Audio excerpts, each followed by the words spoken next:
Hi, this is Marsha. And this is Kelly. We are the 2U's of 2U's Fiber Adventures. Thanks for stopping by. You'll hear about knitting, spinning, dyeing, crocheting, and just about anything else we can think of as a way to play with string. We blog and post show notes at 2usfiberadventures.com. And we invite you to join our 2U's Fiber Adventures group on Ravelry. I'm 100 Projects. And I am Better in Motion. We're both on Instagram and Ravelry, and we look forward to meeting you there. Enjoy the episode.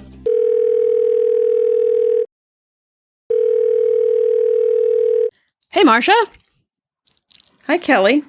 How's it going? Pretty good. Good. It's been very cold here. It's been cold at your house too, right? It's been cold across the country. It's been colder than usual. This is colder than usual, but not cold. I mean, by any stretch of the imagination. I don't think anybody would call it cold. Yeah. I was following all of the news about the Republican primary in what is it? Ohio? Iowa. No. Iowa. Sorry. Iowa. And it's like 30 below. Yeah. Like that is like, I can't even really wrap my head around I know. that at all. I can't either.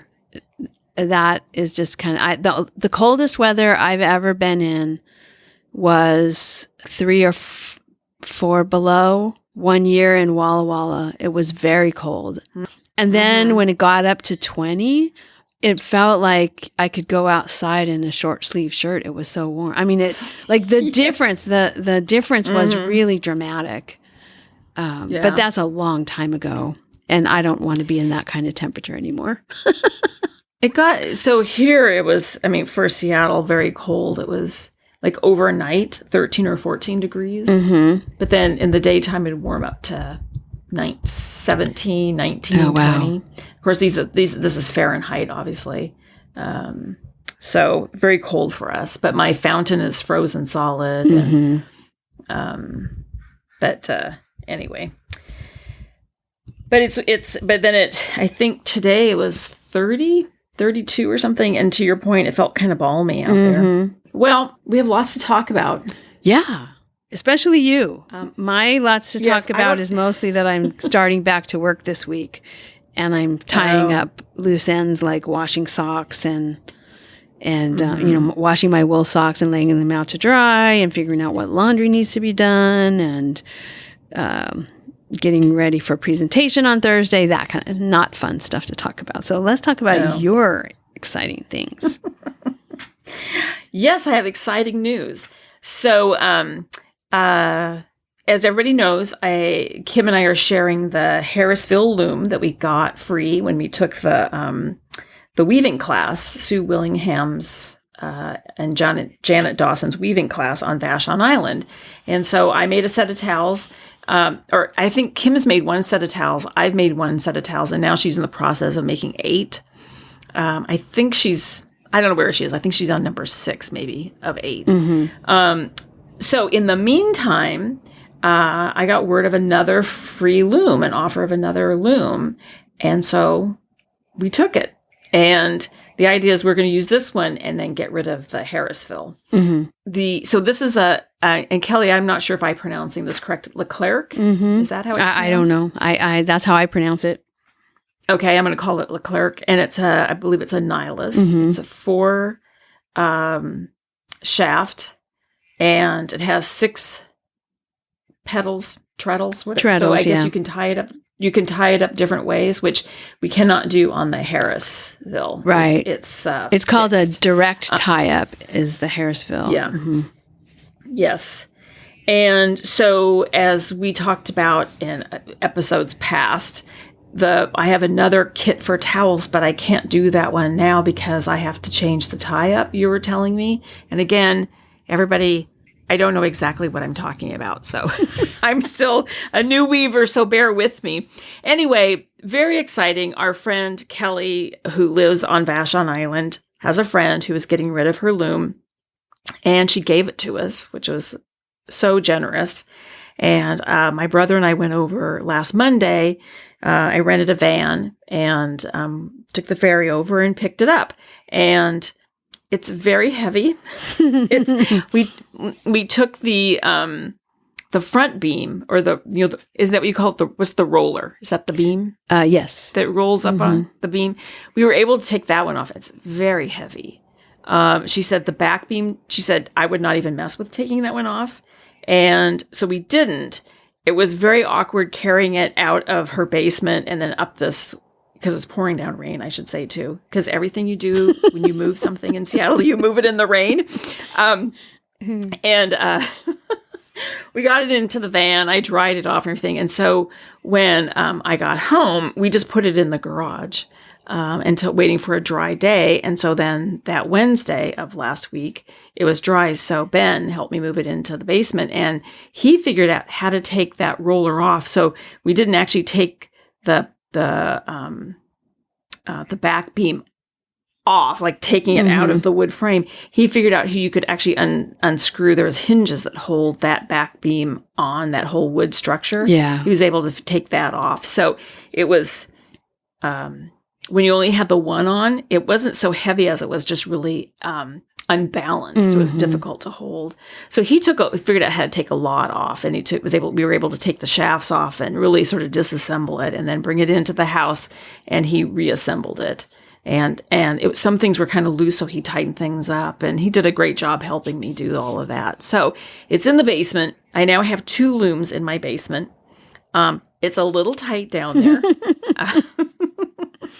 But as soon as Kim is done with her towels, then we'll get rid of the Harrisville. We'll send it to a new home. So you'll have a loom available. Yeah, if anybody in the area is interested. It's a good starter loom. If you've not done any weaving before, I really would. It's a great little loom just to get started.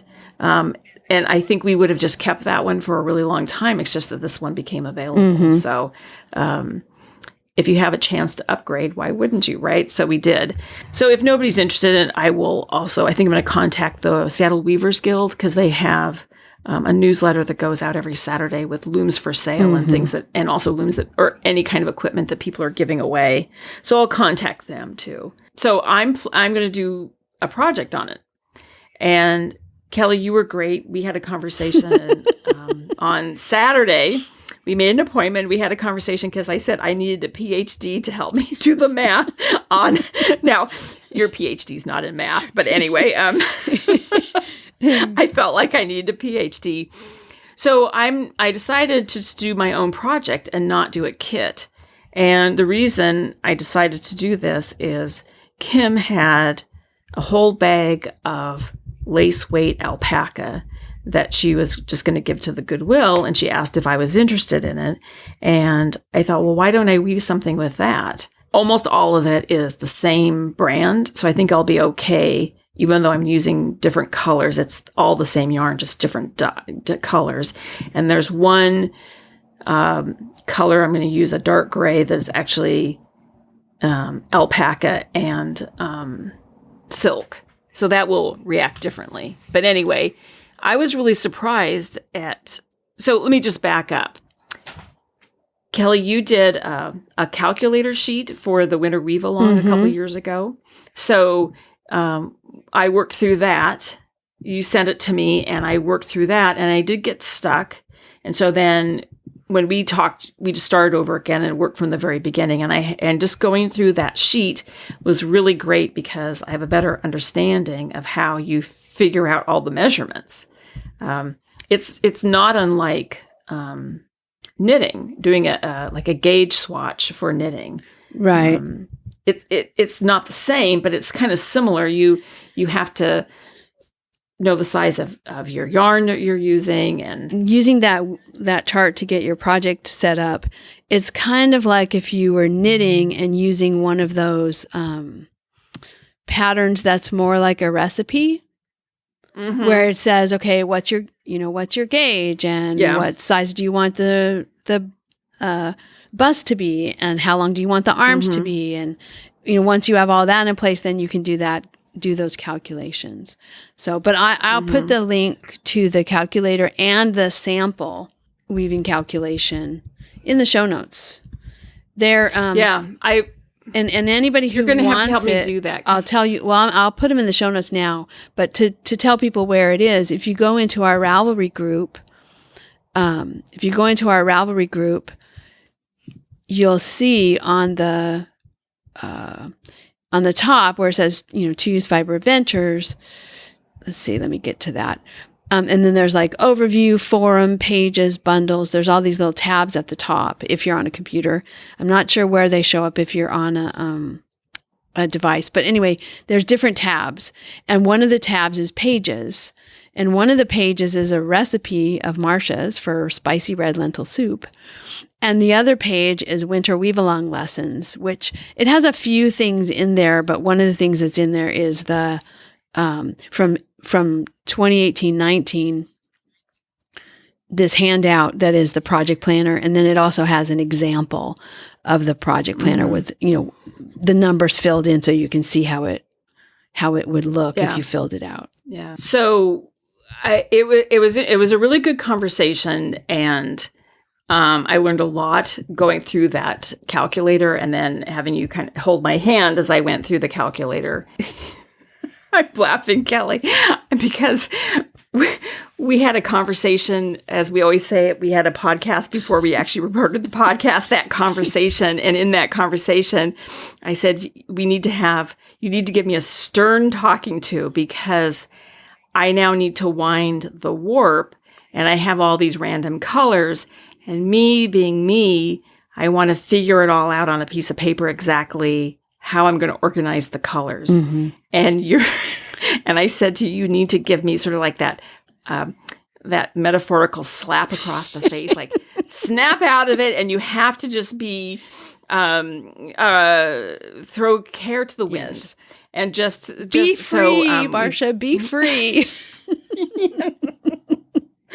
Because I realize it's very difficult for me to be free. Mm-hmm. I follow the pattern, and now cooking I can be more free, but something like this, it's difficult for me to be free. And it's really, I have to say the other thing, Kelly, it's really hard for me to look at that yarn that I have and imagine that it's enough to do the whole project. And it is, because the math confirms it. It's more than enough. It's more, yes, it's way more than enough. So, but it's very strange to look at those little balls of yarn, and that's going to be enough. Mm-hmm. And so I feel like I have to conserve, but I don't have to conserve. No. I can just throw anything on there. You don't have to conserve, and you got this yarn for free. I know. It was going to the Goodwill. I'm really. Can you tell I'm really trying to make Marsha let go of structure, let go of planning, let go of. I mean, once you do the planning of the size and all that, and you have enough yarn, then you can just be wild. Oh my gosh! But I did tell Marsha because she was starting to talk about how to divide things up. How do I take this and I'm going to divide it up evenly? So I'm going to make these size stripes. I'm like, no, you're not making all stripes the same size. You're going to use Fibonacci numbers. And so I told her some Fibonacci numbers, and her stripes are all going to be around those. She can pick any of those Fibonacci numbers she wants to make stripes. And so... Yeah, and so what I'm thinking of doing, I think what we discussed is the Fibonacci sequence is 1, 2, 3, 5, 8, 13, 21, and then we stopped at that. Yeah. And so what I'm kind of thinking of doing is... I'm laughing because you're trying to make rules. I can tell. I can hear you. I know. I'm trying to make rules, but I was thinking I put 13 on the edges. And then 1, 2, 3, or actually maybe, 1, 2, 3, 5, and 8 would just be, I would just get dice and roll a dice, or 2 dice, I guess I would have to do for 8. And no, I could do, you know what I could do? I could get a dice one dice and just throw it. And if it comes up with a 6, that would just represent 8. So, because a dice has 6 numbers on it, right? So 1, 2, 3, 5. I mean, it has 1, 2, 3, 4, 5, 6. So if a 6 turns up, I would just pretend that was an 8. Okay. So I could just roll a dice and make myself pick that number. Is that crazy? I'm trying to be... Anyway, you're I don't still know. trying to make rules, right? You're trying to make yourself follow the rules of the dice I am trying instead to make of rules. just... Okay, I'm going to make myself, Kelly, I'm going to make myself go down there and just wind it. Yeah, because you'll see it on the warping board and you'll see like, oh, that looks cool together. I'll do a little more of this. Oh, okay, that's enough of that because I don't really like it as much as I like this other one and I want to do that now. I mean, you have good color sense. So, and you have an artistic ability to see things in a balanced way, right? You can see, oh, okay, I did this, now I'm going to try that. Even if you didn't have that, it's gonna look great. Well, that's what you were saying to me before we recorded. Is like, whatever I do, it's going to look fine. It's going to look beautiful, right? So yeah, because the colors you have are going to play nicely together. That group of yarns you have, the colors are going to play nicely together. Fibonacci always makes stripes play nicely together. And so it's going to be good. And you're going to wind 2 colors at a time. So that's going to do some optical blending. I don't know. To me, that always helps kind of blend colors together when you do that. Gives it some cohesiveness. So like you're just using all the tricks of making it look cohesive. You don't even need to worry. It's going to come out beautiful. But I know you. I know. You might start hyperventilating. Bring a paper bag down to the basement with you in case you start hyperventilating as you wind. Oh my God. Would it be great if I could just train somebody else to wind it? So I would just if I could train Enzo to wind it, that it would just be, yes, it would be completely random, Anyway, well, I'm excited about it. And I think either today, I have nothing else going on after we record, so I may go down and at least get started. I think what I might do is, I might bring the warping board up because it's pretty cold down there in the basement. I might bring it up and just set it up and wind it. Start anyway. And what you might want to do, is divide your yarns first. Yes, I've done that already. You had said that on Saturday. Oh, you've Saturday, done that already? Just pull out one. Well, because I have 2 balls of all the colors, except one color. I have 3. Okay. So what I was just doing is I pulled out 1 ball of everything for the weft, and then I have I also have another yarn, a lace weight yarn that I just had in my stash. That we're thinking that if I don't think I'm going to run out, but if I was, I could throw some of that in there too. Or even if you're not going to run out, but you just want to use something else in the weft, so you could use that in the weft. Yeah. So I do have a question. So we're talking about because we will get to projects here in a second, but we're talking about the Fibonacci sequence for the warp. What about the weft? Because I know what I'm going to want to do, right? Figure it all out. So you just follow the Fibonacci also for the same thing? You could, yeah. And just make stripes according to the Fibonacci sequence. Picking colors. And you might want to do you have 2 shuttles? Yes, I do. Yeah. So you might want to have 2 shuttles, filled with, so that you can alternate colors, like alternate one of one and one of the other, one of one and one of the other. Or you could just have, like do your Fibonacci sequence, 5 of this, 2 of that, 5 of this, 2 of that. Using for example, if you picked to use 5 and 2, you could use 5 and 2 for a while, and then you could change to something else. Yeah, you can be free, Marsha. Oh yes, because you don't have to use every time you use a different number and then go back and then pick. You can repeat 3. You can repeat 5. Yeah. Right? Yeah. Yes. Oh my God, there's just too much freedom and too much freedom, Kelly, and too many options. Oh my gosh. Anyway, to me, that's really the fun part, is all of that freedom. And then that's one of the reasons that I like dish towels, because while I'm doing one thing, I think about something else I want to do, and I have the freedom to do that in the next dish towel. Mm-hmm. Yeah. No, it's like I have to. Yes, it's a different process than knitting, correct. Right? Mm-hmm. Mm-hmm. And that's and don't get me wrong, there are very technical ways to weave, right? I mean, there are ways that you plan out a project and you know exactly what you're going to do, where and when, but you don't have to do that every time. Yeah. No, I think this is a great idea. I mean, it's going to be good for me, Kelly. She says in that way that she doesn't really think this. It's going to be good for you, like a spoonful of castor oil. You're right. No, actually, I'm really excited about it. So I am going to. I think I am going to start after we finish recording. Make a cup of tea. Cool. Or actually, if I'm supposed to be relaxed, I should really pour myself a whiskey to wind this warp, and not a cup of tea. But anyway, I'm joking about that. But I will.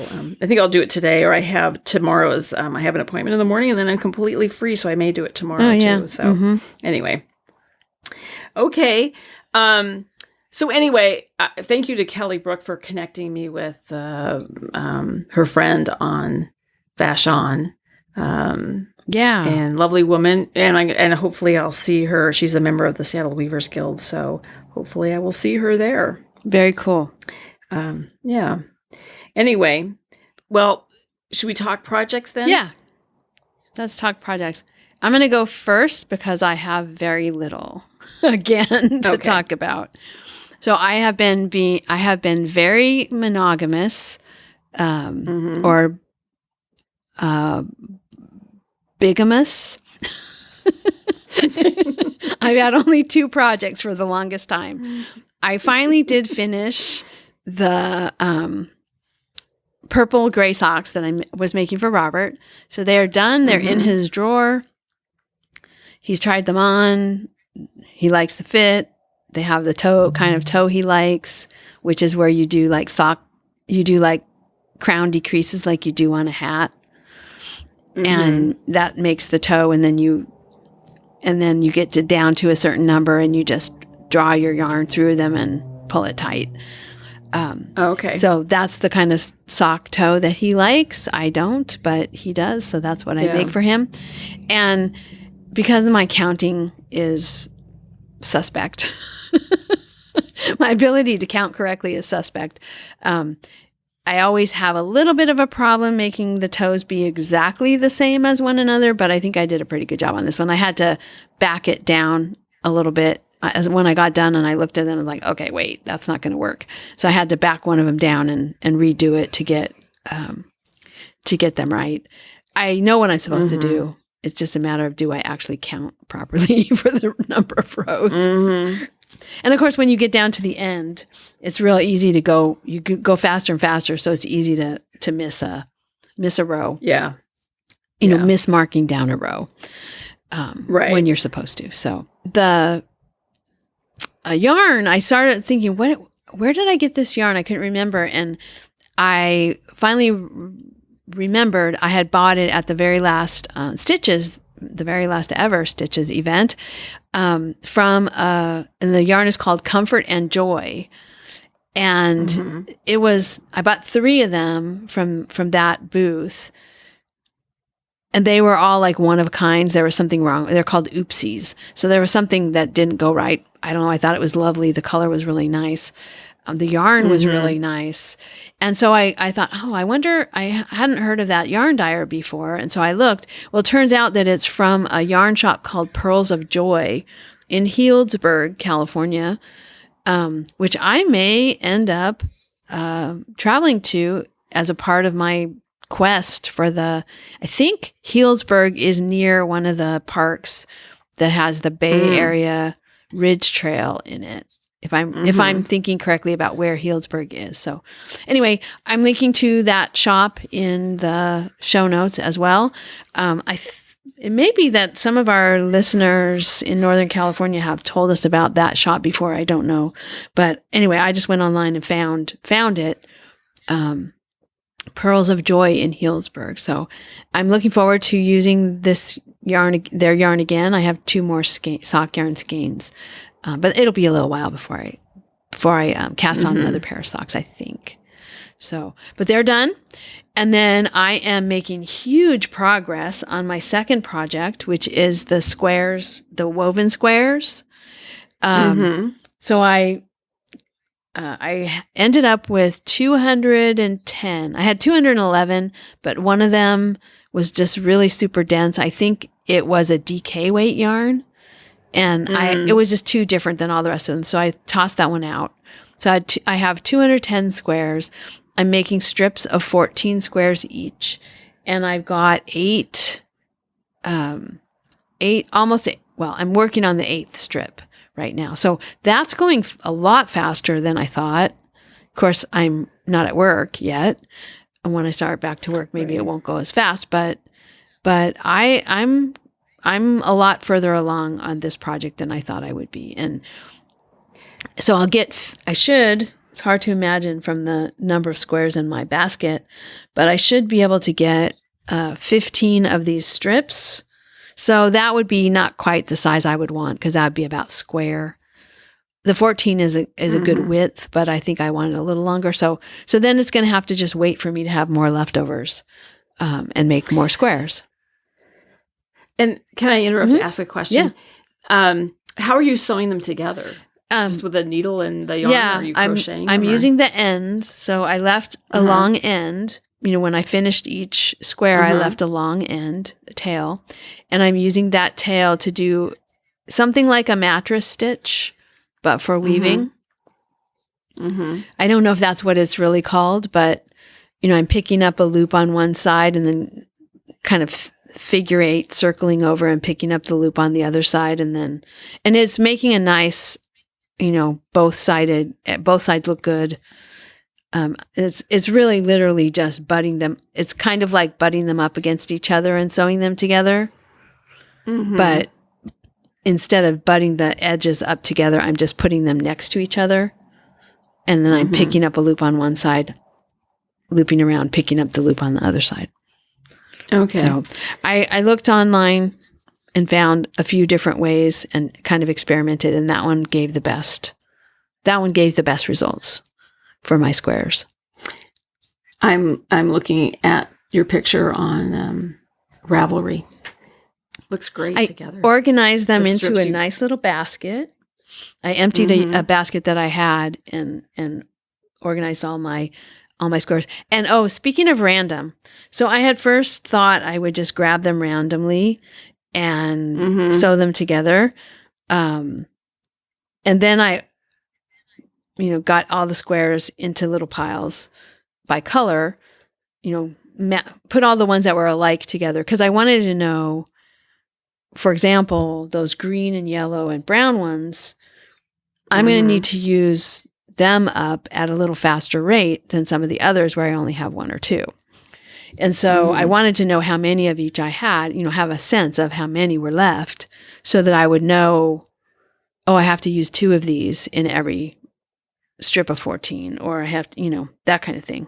Once I had done that, I decided the strips are going to have to be sewn together in ways that I'm not going to be able to control, right? Because I might need to sew strips together like, these 2 look really pretty, except I have the same square right next to each other. So I can't put these 2 together. I have to put another one there. So the way the strips are going to be sewn together is going to mean that I'm going to have all kinds of colors next to each other. And so I thought, you know what? I'm just going to, as I sew the strips, I'm just going to grab the one that I think looks good. And sometimes it's a contrasting one. Sometimes it's a matching one. sometimes it's just because, oh, I really like this color and I want to put this here. So I've been selecting them for the strips, but also with an eye towards, oh, I have a lot of these squares. I need to make sure I always use one of these in every strip or two of these in every strip. And then, oh, I don't have very many of these squares, so I'm not going to use, I'm going to wait. I'm going to save those. So it has not been random at all. But it's been really fun. And then I've done some things like, not random, but I'm just going to go all the way down the list. Like I have them in piles and I'm just going to grab one from each group. And then I might decide, okay, I don't want to put that on this side. I want to put it on that other side. But then I'm going to just grab the next color that's in line. So I've been, playing little games. So even in your randomness, it's organized. And here you're trying to make me throw caution to the wind. I am, yes. Well, and I was going to say some of the squares, especially the yarn that I sent you, that green, we were talking about the brown, green, yellow, whatever. Those, depending on where the color is or how much, they look very different. Right. Yeah, the one, because you had sent me a picture. It's not in your page. I think you just had sent me texted me a picture of how different those were turning out because it had such a long color repeat. I guess depending where you start in the color repeat, I was getting either it would be all green and brown or all yellow and brown or all green and yellow. I had a couple of squares that were all yellow except for one little tiny thread of green through the middle. Yeah. So I guess what I'm saying is even though you're technically using the same squares, like if you use two of those in a row in one of these strips, you're technically using the same two colorways. They're going to look different because of the Yeah. No, it looks, I just see this picture. It's very cute. I'm having a great time. What I don't know when I start sewing them together is if I'm going to sew them together. Like the corners aren't totally going to match, but am I going to sew the strips together so that they are sort of all lined up, all the squares? Or am I purposefully going to sew the strips together so that they don't line up, right? So that the seams don't line up. I might do that. I'm not sure. You'll find out as you do it. Yeah. Because it might not be physically possible to get them to line up. Right. So I may just offset them on purpose. I don't know. I'll have to see when I get there. But right now I'm making strips and I'm probably half done with the 8th strip. So that's more than halfway done with the number of strips I have to make. Yeah. Which is shocking to me. So, but I'm really pleased with how fast it's going. So I was going to say, it seems like it's gone really fast. But, a lot faster than I expected. I thought this was going to be a super long-term project. And it still will take a little bit of time to build up some more leftovers and get the last strips done. But I don't think it'll take that much time, honestly. So I've got a project I want to get started on that could give me lots of leftovers. So, and then I have one project I just started. I started the sockhead hat with that punk rock unicorn dirty neon that you bought me in Washington, D.C. Oh, you decided to do the sockhead? I decided to do the sockhead. And the reason I did, I thought that the ear flap one would be really cute. But then I also realized that like ear flaps sound really good right now because it's colder than normal. But as I'm walking, because it's a lot of the time that I wear a hat is when I'm out walking, either walking back and forth to school or walking the dogs. And I'm not going to need that much hat for very much longer. Yeah. And I really like this yarn and I want to be able to wear it. I didn't want to make something that then I was going to have to put away till next, for the most part, put away till next year. And I wear the heck out of the sockhead hats that I have.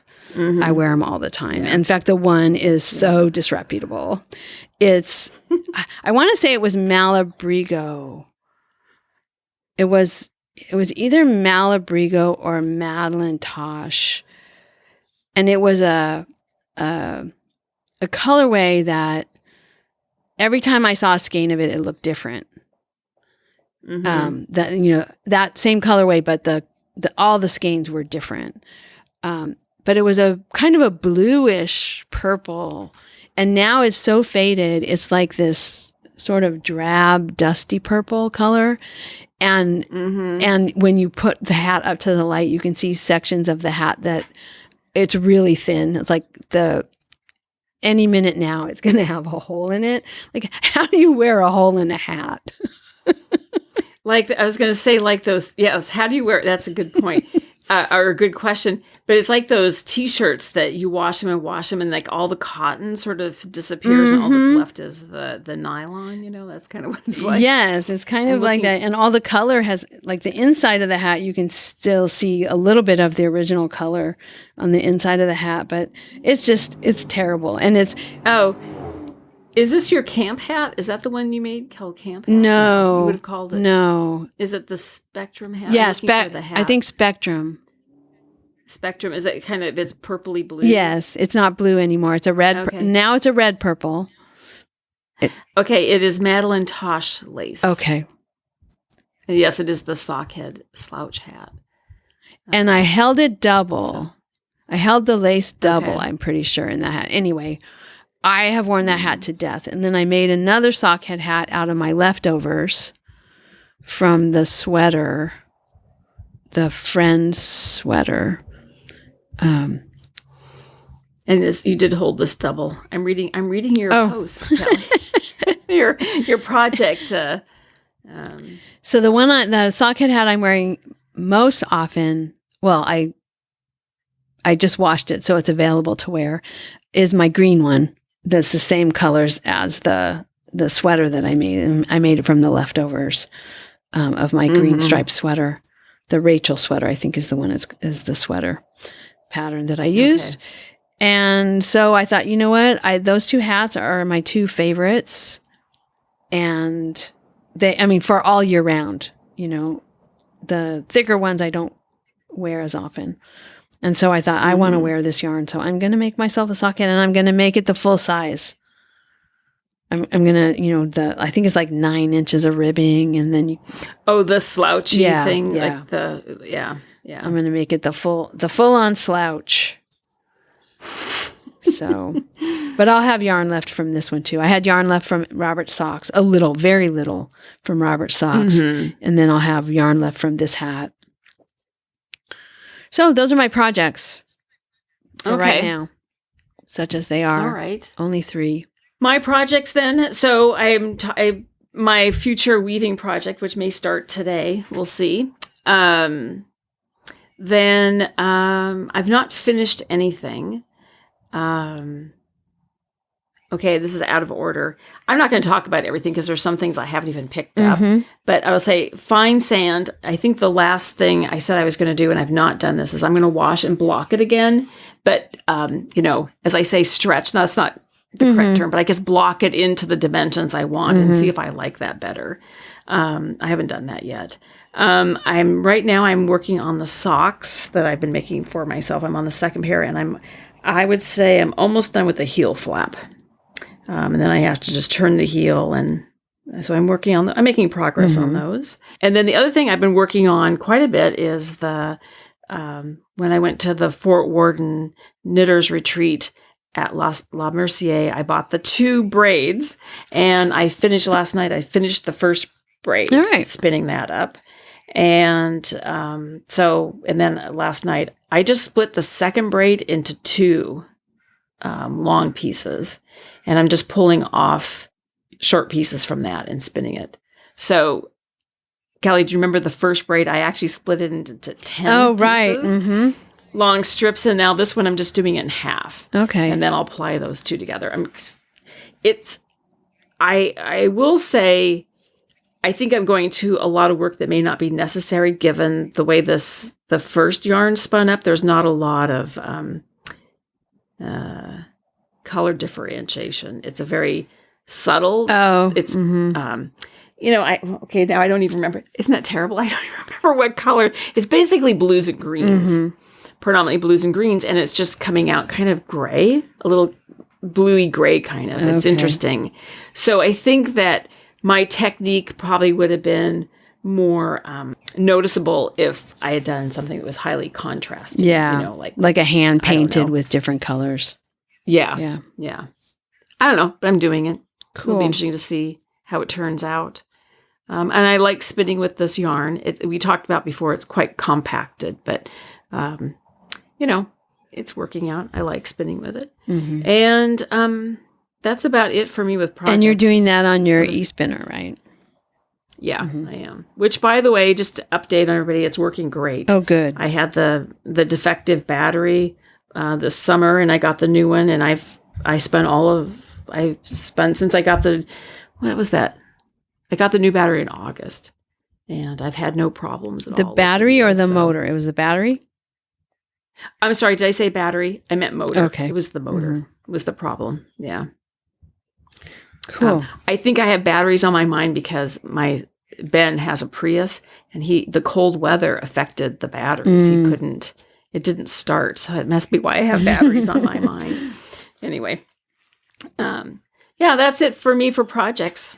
So nothing crazy. I am kind of excited though. I'm thinking of doing, I've said this before, is that I have no babies to knit for because all of my friends are too old to have babies, but all of their children are too young to have babies, Well, we now are sort of now on the verge. We're on, and so my friend Sue, her oldest son and his wife are having a baby. So I'm kind of excited to knit a baby project. And I've been looking at, in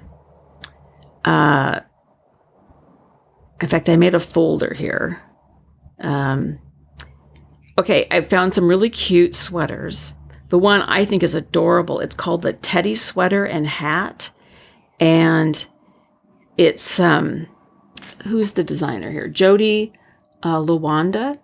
And it looks like a little kimono jacket. So it wraps and then it has like you knit a tie. And so it ties off to the side. And it's kind of in a beautiful sort of taupey brown, like a brown.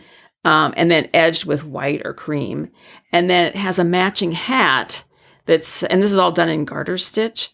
And then it has a matching hat that's brown with a white border, like where the ribbing would be, And then what really makes it is it has two little ears on top that are brown. And then they have like white inside. So it looks like a little bear. It's absolutely adorable. That's cute. Super, super cute.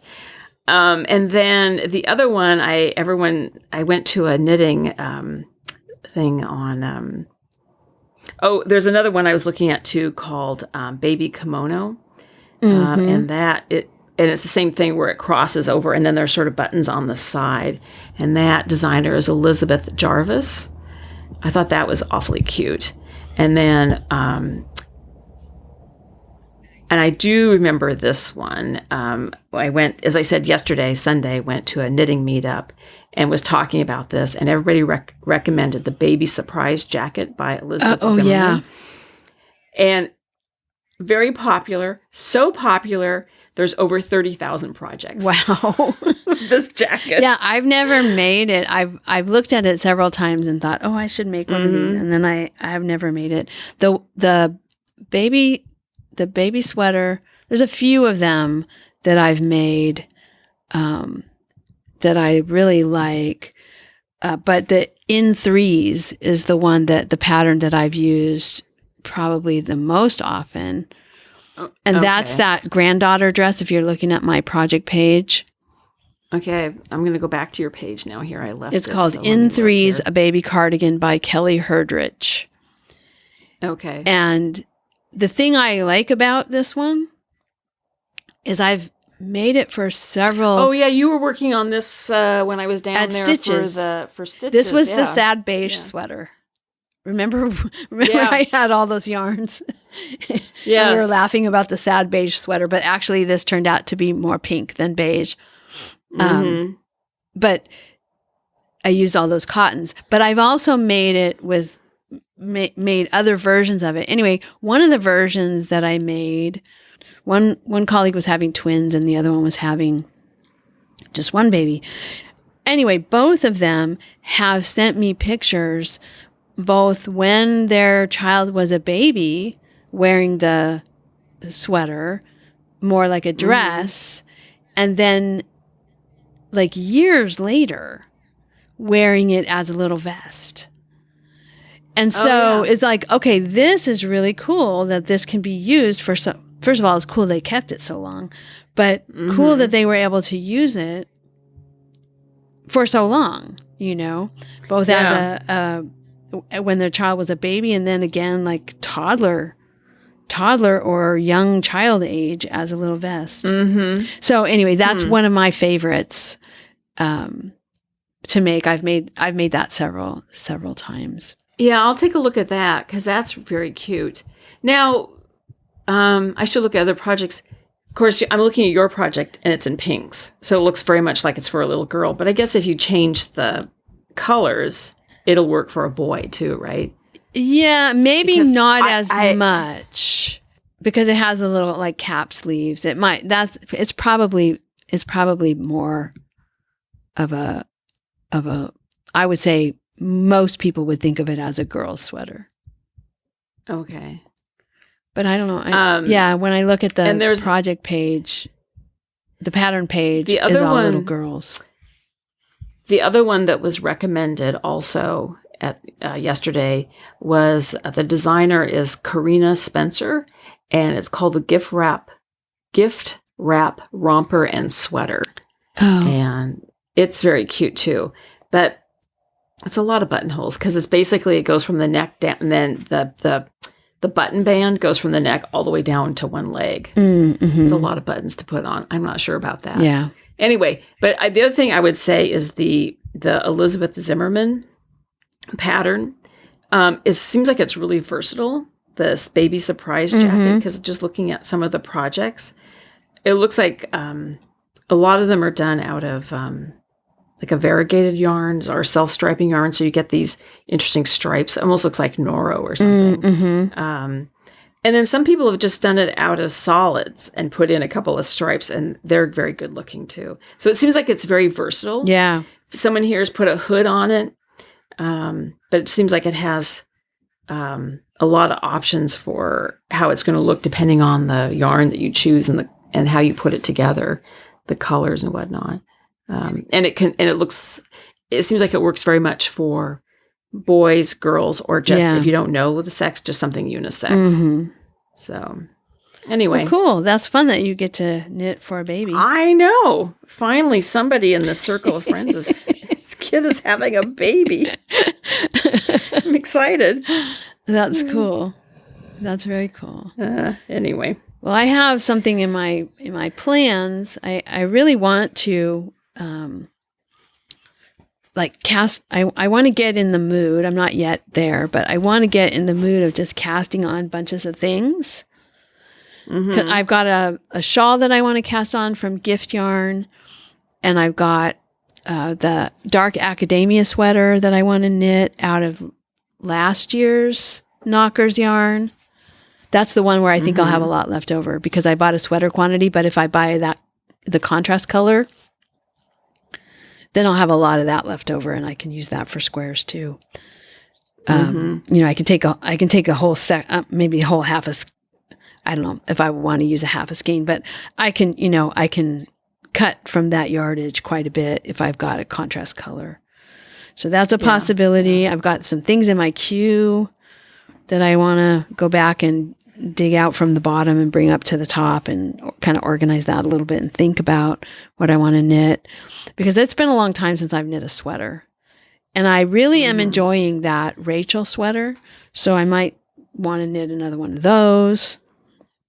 The pullover, for so long I never knit pullovers, and that pullover has been really nice to have. And then the pullover that Kelly Brook gave, that I got at Knockers, the Kelly Brook destashed, that one is a pilly mess. I've been wearing it so much. And then the one that I got from the Knockers, the pullover that Celia made, that mosaic knitting that she destashed at Knockers, that's the one I wore on my walk, where I got totally drenched. And it was perfect. I mean, that was the greatest thing. I was not cold at all wearing that, and not too hot either. So I'm really thinking in terms of more pullovers for myself, but I'm not yet to the point where I really want to sit down and think about casting on. I'm kind of happy with the few projects I have right now, and what's on my needles is easy to think about. But I'm going to get there. I'm going to get to that point where I want a hard project. I want to dig out my doily again. So I'm working up to it slowly. So anyway, but I did want to talk just a little bit. First of all, I have to tell you about my calendar. I have to tell everybody about my calendar. My brother, who gets the greatest gifts and usually buys them like at the last minute on his way to the Christmas party, bought me the Subversive Cross Stitch calendar. And I linked to the Subversive Cross Stitch webpage. You can find the calendar on like Amazon and other places if anybody was interested in buying it. But I just linked to their main page because they have a lot of cool stuff, funny stuff if you're interested in cross stitch. I am not going to do any cross stitch. But the calendar has been really funny. I haven't looked at all the rest of the pages. I decided I wasn't going to look ahead. I was just going to see each one as the first of the month comes around. But January is a cross stitch that says, "Don't F it up." But not F, right? The actual word. Yeah, right. And I just, every morning when I come down and have coffee, because it's hanging on the door in the kitchen, when I come down and have coffee and I look at that, I think, okay, yeah, don't F it up. It's only January. You really have to just keep, get out there and walk the dogs because, you have these plans and you want to get this stuff on your list done. So get this stuff on your list done because you just can't F it up when you're only in January. So It just makes me laugh every morning and also kind of inspires me. So I wanted to let people know about that. It's been helpful for me to kind of keep my eye on the things that I really want to remember are important this year, like making sure that I get my walking in and not leaving things hanging on my to-do list until I'm so far behind that I just want to pretend that they're not even on the list anymore and just not do them. Because things get bigger. The longer you leave them, the bigger they get. Right? They grow and they seem like a monumental task. And then when you finally do it, you think, okay, why have I let this like hang over my head, giving me anxiety for weeks when I could have just taken care of it? Right. So that's one of the things I'm trying to remind myself of. But anyway, I wanted to let people know about my calendar because it cracks me up. I don't know what next month is going to say, but I'll keep you posted. And then we have some feedback from listeners. So one of our listeners, Margin Mirror on Ravelry, she messaged me about something else, but in the message, she suggested that if I ever decide to venture northeast to Alberta, Canada, she has they have a fiber festival there called Fiber Week. It's in mid-June at Olds College in Olds, Alberta. And I remember hearing about it from someone who, a long ago podcast, from someone who is doing the Master Spinner degree. And it's not really a degree, but anyway, from Olds College. They have a Master Spinner program. And she would talk about going every year to Fiber Week. She'd been going, I don't know, like 3 years or something, 3 or 4 years to Fiber Week. Even before she started doing the Master Spinner, she was going there. And it just sounded so cool. So thank you, Margaret, for that suggestion, because I had kind of forgot about that. But that would be a fun fiber festival to to check out. And mid-June is summer, so, it doesn't have the same conflict as some of the others that have to wait till I'm retired. And then she also says, check out Central Alberta Rural Spinners on Facebook. I'm not on Facebook, so I won't be doing that. But anybody who's interested might want to take a look. If you're on Facebook and you're interested in spinners, take a look.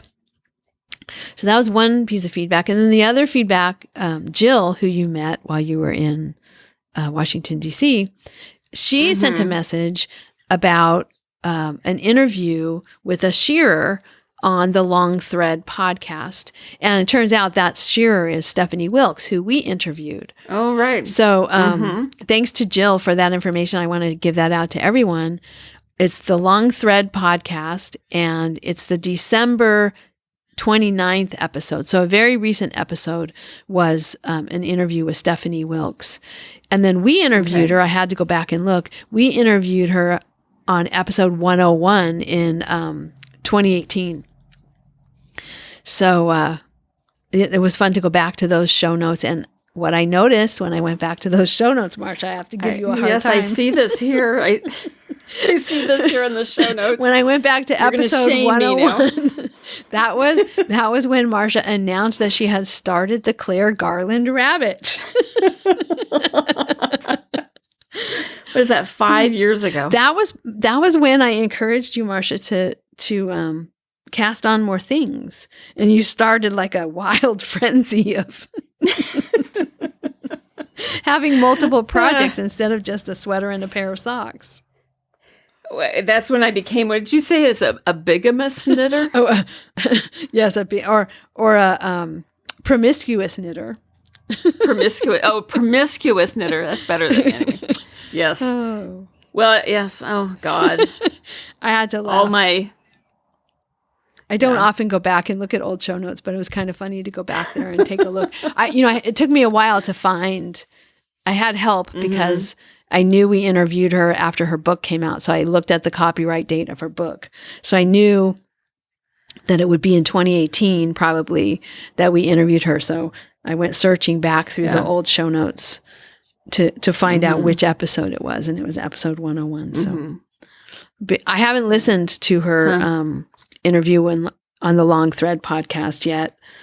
I had, so I'm glad to know about that so I can make a point and go and listen. I follow her on Instagram, but it'll be fun to hear her on an interview again.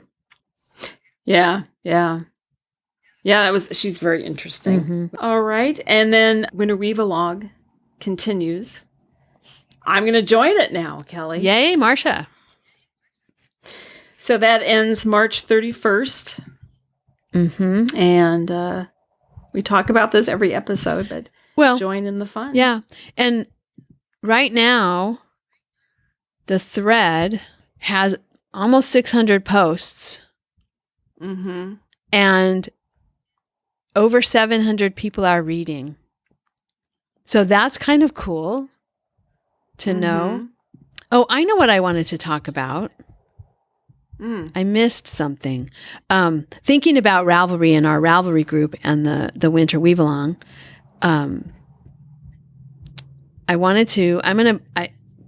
people mentioned about last week when we talked about Ravelry and looking at the index. And I thought, for a little while, I'll leave it in the show notes so we remember. For a little while, let's do some Ravelry tips and tricks in our episodes. Because people didn't know about the index feature. And then we had looked at it, but didn't realize that if you clicked on the things, you could actually, they're clickable, the stats.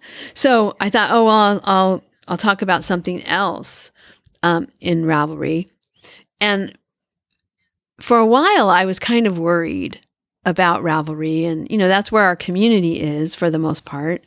And, I was thinking, do we need to, figure out another way to reach our community? Should we have a newsletter, collect email addresses and have a newsletter so we have a definite way to contact people, which we probably should do anyway. But anyway, because the Ravelry numbers were really low, every time I would go on for the last few years, the number of people on at that time had been like in the 3,000s at the highest.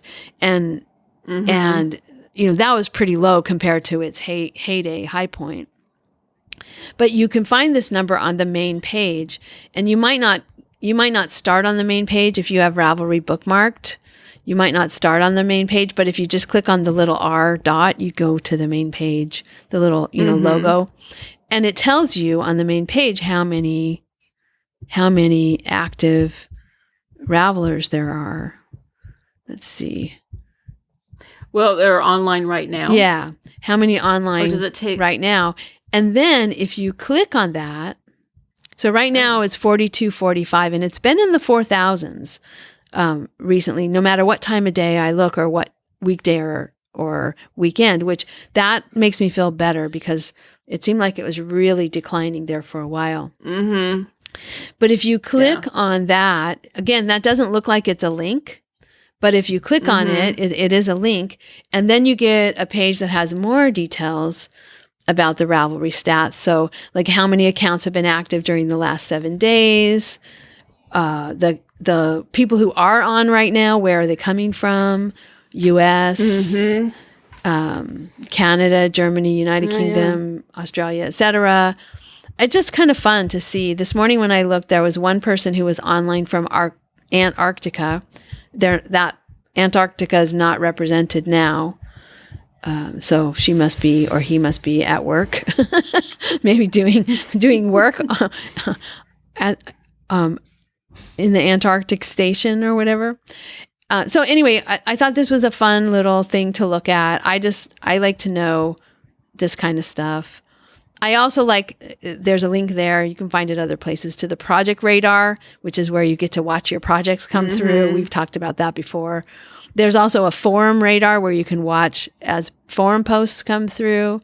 Anyway, just kind of a fun thing. Clicking on that. Just at the top of the page, it tells how many Ravelers are online, and if you click it, you can see some stats. So I just thought I would share that little Ravelry tip and trick with people. So if anybody has tips and tricks that they want to share, that they want us to share, let us know, and we'll add it to this little section of the podcast for, as long as it goes. At some point, we might not have any more tips or tricks, useful information, but I thought, okay, it was popular last time. So let's see what else we can tell people about on Ravelry. Okay, I just clicked on Project Radar. And they're showing up. I love Project Radar. When I just want to listen to a podcast, but I want something for my eyes to do also, I'll put the Project Radar on. Super fun. It's just kind of fun. Well, I have been known, and I know I'm not alone because we've talked about this before, but if you, like on your phone, if you click finished, but then you have the same project open on your computer, so you can, on Project Radar, and then you can see your project come through on the... Yes. I've actually, when we were talking about it, I was actually like, click, and then click to another tab on my computer to see it. Like, can you actually see your own, Yeah. It's kind of funny. Yeah. So anyway. Well, do we have anything else? I don't know. Do we have anything else? Just the one last thing that I announced last time. I am going to be at a conference in Florida, the 19th through the 22nd in Orlando. If there's anyone out there who wants to meet up, I would be happy to try to do that. Like I said, I don't know what my availability is exactly going to be, but send a message either to 2use@2usefiberadventures.com or message me through Ravelry 100 Projects, or you can DM me on Instagram, again, 100 Projects, and we can see what we can work out. Okay. Yeah, it'll be fun. Hopefully it'll work out. You'll be able to meet somebody there. Yeah. So. All right. Well, I think that's it then, huh? Yeah, I have to go be wild and free now. Don't sound so excited. My marching orders to go be wild and free. Ordered to be wild and free. Somehow that doesn't seem quite right. Okay. All right. Well, I'll report in Okay. and we'll talk in 2 All weeks. right. All righty. Bye. Bye-bye. Thank you so much for listening. To subscribe to the podcast, visit 2usfiberadventures.com. Join us on our adventures on Ravelry and Instagram. I am Better in Motion and Kelly is 100 Projects. Until next time, we're the 2Us Doing our part for World Fleece.